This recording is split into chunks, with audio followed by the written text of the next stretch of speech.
Potato. Oh, good.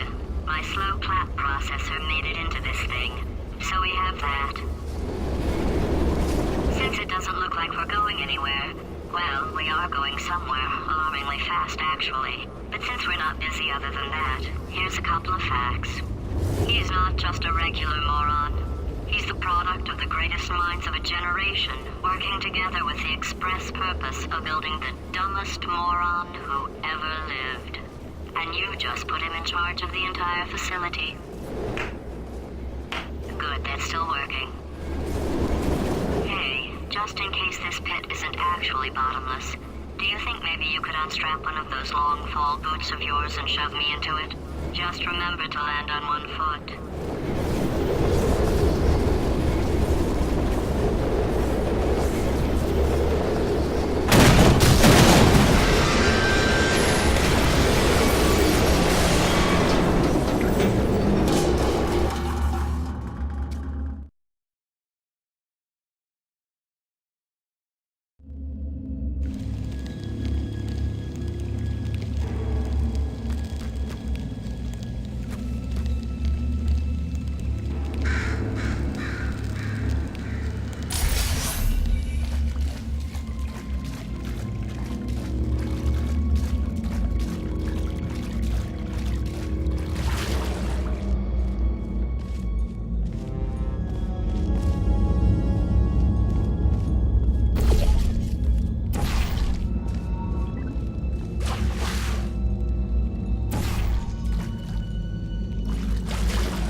Olympians, you're here because we want the best.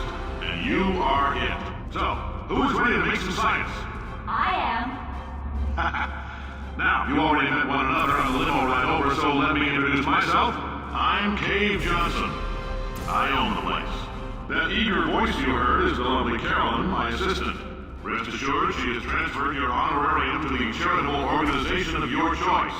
Isn't that right, Carolyn? Yes, sir, Mr. Johnson. She's the backbone of this facility. Pretty as a postcard, too. Sorry, fellas.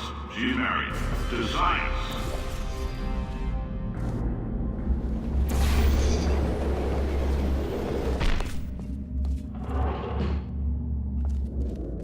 There's 1,000 tests performed every day here in our enrichment spheres. I can't personally oversee every one of them, so these pre-recorded messages will cover any questions you might have and respond to any incidents that may occur in the course of your science adventure.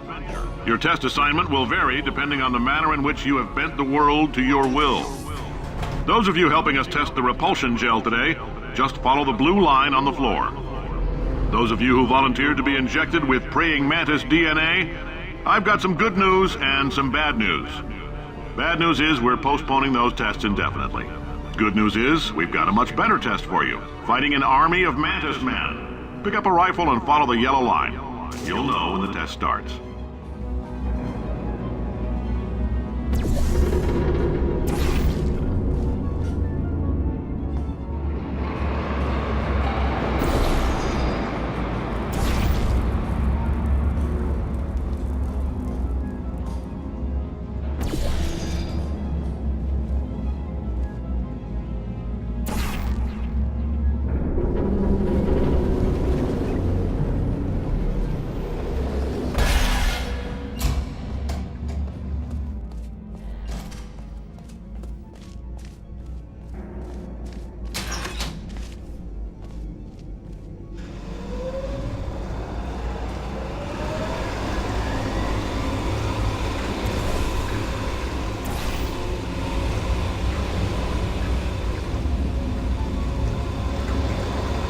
They say great science is built on the shoulders of giants.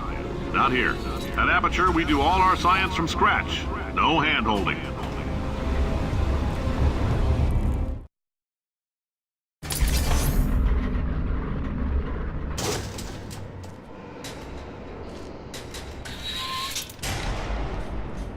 All right, let's get started.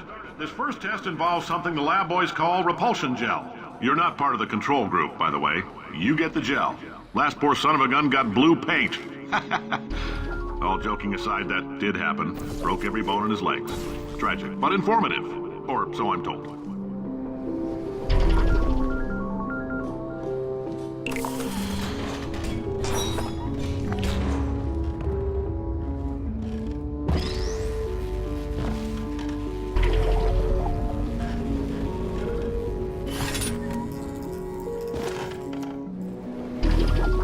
Boys just informed me that I should not have mentioned the control group.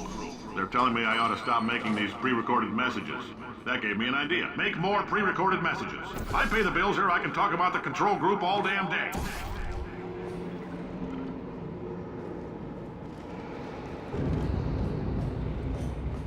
For this next test, we put nanoparticles in the gel.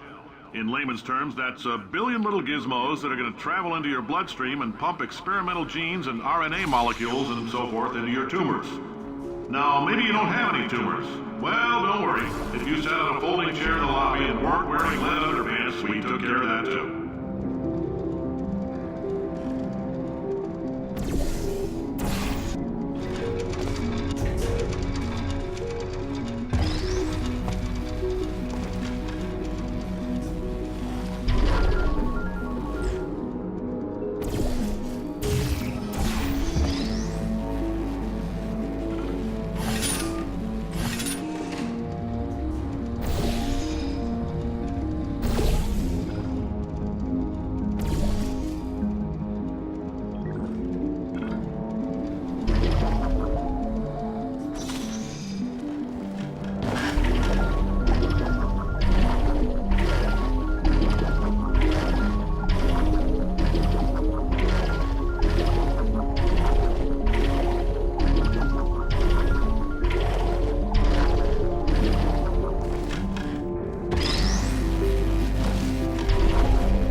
Oh, in case you got covered in that repulsion gel, here's some advice the lab boys gave me. Do not get covered in the repulsion gel. We haven't entirely nailed down what element it is yet, but I'll tell you this, it's a lively one, and it does not like the human skeleton.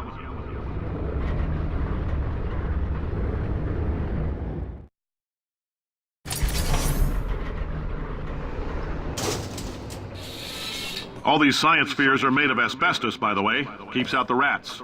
Let us know if you feel a shortness of breath, a persistent dry cough, or your heart stopping, because that's not part of the test. That's asbestos. Good news is the lab boys say the symptoms of asbestos poisoning show a median latency of 44.6 years. So if you're 30 or older, you're laughing. Worst case scenario, you miss out on a few rounds of canasta. Plus, you forwarded the... I like your style. You make up your own rules, just like me.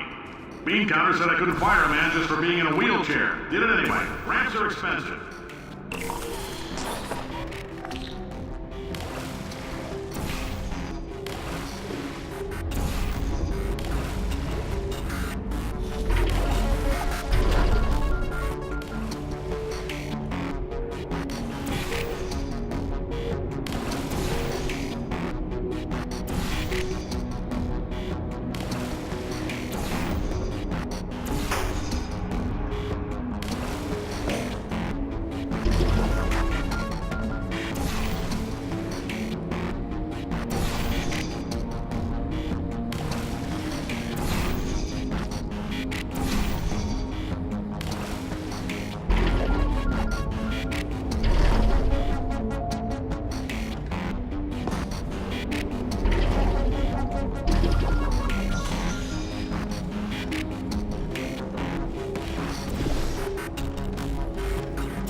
That coffee we gave you earlier had fluorescent calcium in it so we can track the neuronal activity in your brain.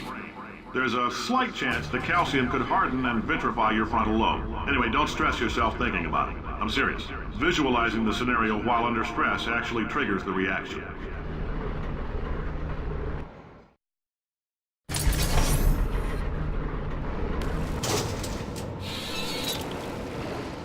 Now, if you're part of control group Kepler-7, we implanted a tiny microchip about the size of a postcard into your skull. Most likely you've forgotten it's even there. But if it starts vibrating and beeping during this next test, let us know.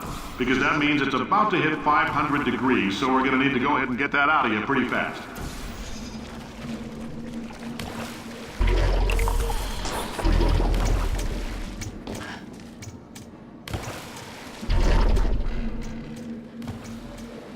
I'm telling them, keep your pants on.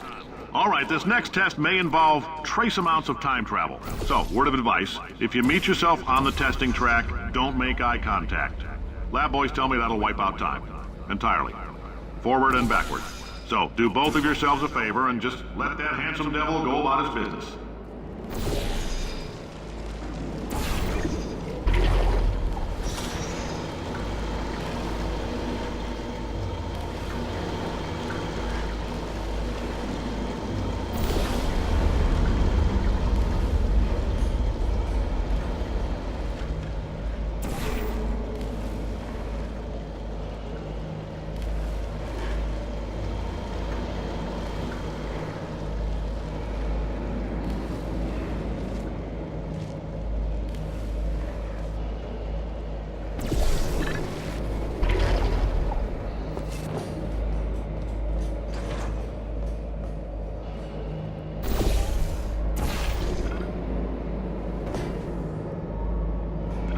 If you're hearing this, it means you're taking a long time on the catwalks between tests. The lab boys say that might be a fear reaction. I'm no psychiatrist, but coming from a bunch of eggheads who wouldn't recognize the thrill of danger if it had walked up and snapped their little pink bras, that sounds like projection. They didn't fly into space, storm a beach, or bring back the gold. No, sir, we did. It's you and me against the world, son. I like your grit. Hustle could use some work, though. Now let's solve this thing.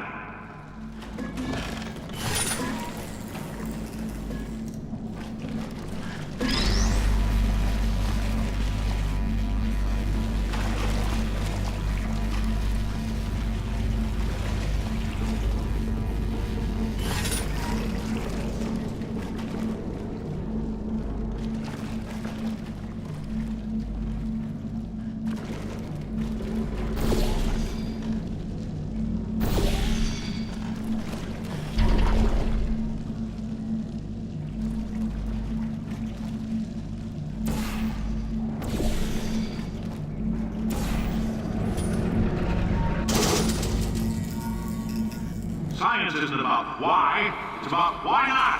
Why is so much of our science dangerous? Why not marry safe science if you love it so much? In fact, why not invent a special safety door that won't hit you on the butt on the way out because you are fired? Now you test subject, you're doing fine. Yes, you, box your stuff. Out the front door, parking lot, car, goodbye.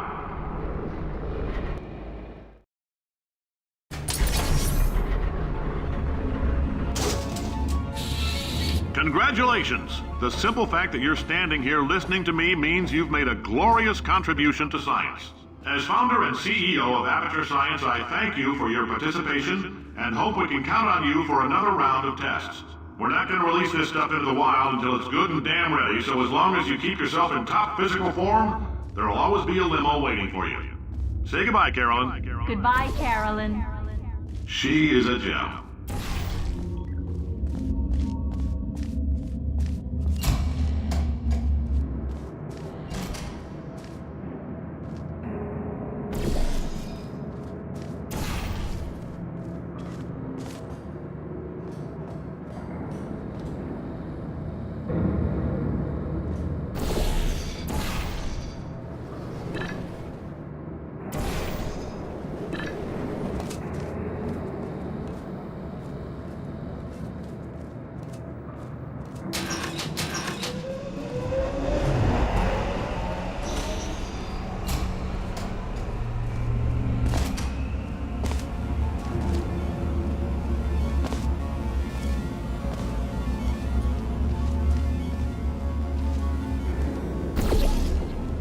Greetings, friend. I'm Cave Johnson, CEO of Aperture Science.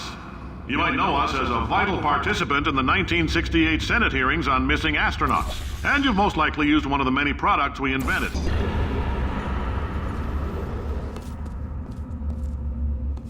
Oh, hi. Say, you're good at murder. Oh, thanks.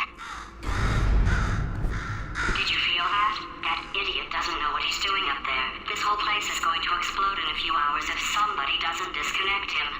I can't move, and unless you're planning to saw your own head off and wedge it into my old body, you're going to need me to replace him. We're at an impasse. So what do you say? You carry me up to him and put me back into my body, and I stop us from blowing up and let you go. Ow! You stabbed me! What is wrong with you? Oh, do you have a multimeter? Never mind. The gun must be part magnesium. It feels like I'm outputting an extra half a volt. Keep an eye on me. I'm going to do some scheming. Here I go. Whoa! Where are we? How long have I been out? That extra half volt helps, but it isn't going to power miracles. If I think too hard, I'm going to fry this potato before we get a chance to burn up in the atomic fireball that little idiot is going...